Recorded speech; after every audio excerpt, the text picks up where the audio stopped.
Hi everyone, this is Erin, and today I'm doing another piece of Mary Blair's concept art from Alice in Wonderland, and I'm using a warm red, a cool red, a warm blue, a cool blue, black and white, and of course there was also a warm yellow and a cool yellow. I'll explain all of that a little bit more later. I'm mixing some primary magenta, which is the cool red, with a little bit of ultramarine, which is the warm blue, and some black and white. And I'm doing a gradient here, so just starting with the lighter color on the bottom and then going a slightly darker shade up top, and now I'm doing this dry brush technique. So you can do this with an actual sponge as well. Just make sure that the sponge is somewhat dry. You don't want it to be soaking wet. Same with this brush. So this is a stiff bristle brush used usually for oil paint and acrylic, but just make sure that your gouache is a little bit wet, but the brush itself is quite dry. And then you blend out the bottom of where it's meeting the ground, where it's smooth. I just blended it out with one stroke of the blue on a regular brush, not the dry brush. Okay, so those blades of grass that I did, I watered down the paint just a little bit so that they were slightly more transparent because they're in the background. And the way I go from thick to thin is pressure. So the more pressure on the brush, the thicker the stroke, just like that mushroom stem there, same sort of technique. The mushrooms themselves I'm doing in white first. That's partly because they have sort of a ghostly look, and there are parts of the mushrooms that are quite transparent, especially in the stems of the mushrooms. And they also have white areas to them, to the mushroom caps, that blend into the different colors. Another reason I'm doing white is because it's good to have a base coat, especially when you have a dark background. Now I'm mixing in some cyan, some of the yellow, and a little bit of black and white to make this very pale green, high value pale green, and then a little bit of white blended in there to put some highlights because there's going to be a moon, which is causing everything to glow a little bit. Now I'm mixing my cyan and yellow with a tiny hint of red to take down the saturation, the chroma. So remember, we use the complementary color to take down the chroma. And I add a little bit of white or the lighter green while the top of the mushroom is still, that paint is still wet. And that's how I blend it out. So you can see there, wet paint at the top, then wet paint at the bottom, and using my brush to blend them out. I am going to apologize right now because I recorded this using 4K thinking that everything would stay in focus, my hand and the painting. That was not the case. I screwed up. But I do switch over to HD later, and that seems to help. But anyway, here I go blending again. So this technique, again, you want to work wet paint on wet paint, blending the two together. And a darker, more army sort of green just means a bit more red and a little bit more cyan. Now I'm mixing this warm orange to go over top of the yellow here, blending them out with white. And again, I'm just going to mention warm and cool colors. So if we're talking about yellow, we've got, see that yellow, this yellow is more of a cool yellow. So that means it's closer to blue or closer to green on the color wheel, the color weird. But the warm yellow would be closer to red. So it's the same for all colors. If you think about blue, the warm blue is closer to red, cool blue is closer to green. Or wait, yeah, the warm blue would be closer to purple, which eventually turns into red. Here we go, blending out. Again, white on the bottom, blending up into that yellow color and adding some little orange dots. Oh, I'm so sorry that it's blurry. Also, I should mention it's my birthday today. Woohoo! And I went out last night. I had a really fun time. I went to the planetarium to see a show, and I used to work at the planetarium. I was an interpreter of astronomy for 10 years. I resigned a few years ago, but it was nice to go back and see a show under the stars. Okay, so here I'm using ultramarine, which is the warm blue, with a little bit of white. You get a nice blend there with that white on the bottom, and then just slowly sort of getting my brush and blending it upwards into the blue. Same trick there. And with these mushrooms, I really wanted to focus on that blend, but also these cute little details on top, and you just do them very quickly. You don't have to worry about messing those up too much, especially when you're copying a piece of concept art. You just look at what they did and replicate it. That's the whole point. Yeah, coming in with this light pink here, you can see how the white underneath helps, gives it a base coat so that I won't have to do multiple coats of that pink. Blending the white up into the pink and then putting the little details on top, which I skipped over. Now I'm making the mushroom color. So I'm starting with a bit of an orangey brown. I basically took from my other palette, I mixed all the colors together that I'd used so far, and then added a little bit of the cyan, some black and white, and I added a bit more black for the shadow. So we've got a lighter version that just has more white and a darker version, which is the shadow. I added a bit more magenta to warm it up, and here we have the color of the mushies, little mushrooms.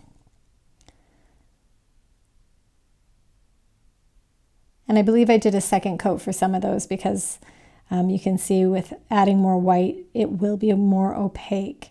You do go through a lot of white with gouache, especially painting over top of a dark surface. You need that white to give it more opacity. And this white is just straight up primary. Oh no, I'm using China white, which is a little less, has a bit less of a punch to it. But I'm using that for the moon glow, for the highlights, because there's the little moon. I love that. I love these nocturnal scenes. Okay, now doing the shadows. So that's the shadow where Alice is going to be standing, and doing the shadow for all the other little mushrooms here. And I realized I did not record myself painting in these very faint little blades of grass or the foliage around the mushroom stems at the bottom there. And they were just done using the same gray that I used for the mushrooms. Now these little plants, I do the spine first, and then for each leaf I do the spine of the leaf and then create the shape around it. That's an easy way to do it. And now with these blades of grass in the foreground, I used a very opaque black. So there was less water than in those blades of grass that are in the background, because I wanted the blades of grass in the background, as I mentioned before, to be a little more transparent. And that way they don't overtake the composition. They really do feel like they're way back in space. And now this is one of my favorite parts of this whole painting are the spider webs. And how I do this is I'm using a very small brush. I believe this is a 2. And I'm using gouache that is less watered down, so it's a bit thicker. And that way, as I do the brush stroke, if I ease up on the pressure, I get that nice dry brush effect. And then I just darkened the areas that were touching where the spider webs were starting, right? Just to give them that feeling that they're receding, that they're getting lighter and wispier. And there's the little caterpillar that, as I mentioned in another video, kind of freaked me out as a kid. I mean, he's cool, but he was very like weird and esoteric. Kind of reminds me of my dad. Daddy issues. No, anyway. Oh, and there's his little shoes. Cute. His little yellow shoes. So we're coming up on a part that is very difficult, and that is creating the, oh, do I do the smoke? I think I do the smoke last, actually. So we'll talk about that. We'll talk about that later. I'm already freaking out about it. I'm like, oh, it was so tough. But first let's do Alice. And I'm creating her skin tone, and Alice's skin tone is quite pink. But I made a mistake in I always seem to do this. I made it too orange. So I created this sort of orangey peach tone first using primary red, which is a warm red, and using that yellow that's a warm yellow, white, and a little tiny bit of blue. But as I'm painting it, I realize, oh, it's way too yellow orange. So what I do to fix that, oh, there you can see I'm imagining where her dress will be. So I can do her little arms and hands there. So what I do is I add more pink and more of that ultramarine with black. So that tones down the skin tone, takes away that orange, adding a bit more of the red creates more of a pink tone, so more of a realistic Alice skin tone. The hair, I used the other yellow, so the primary yellow, which is the cooler yellow with lots of white to get her hair in there. And next we're going to do her dress. So her dress, I love her little dress with the poofed sleeves. I love a poof sleeve. And what's great about this whole piece of concept art is there's no drawing involved, right? So I really just had to focus on proportion and where things sit in relation to each other. And then just think of things as shapes. Now that little mistake I made, I just wet my brush, then got the excess water off by sort of squeezing it off and then just cleaning that little spot. And then I created a blue that was slightly warmer, so I added a little bit more ultramarine to the mixture. And then that back leg was important to get the gesture correct. So because I really wanted it to look like she's moving forward. You know, she's kind of got that, her left foot sort of bent backwards almost. Does that make sense? Her eyes, I didn't have a lot of luck with her eyes, so I just painted right over them. That's cool. That's one of the great things about gouache. If you make a mistake, you can just paint over it.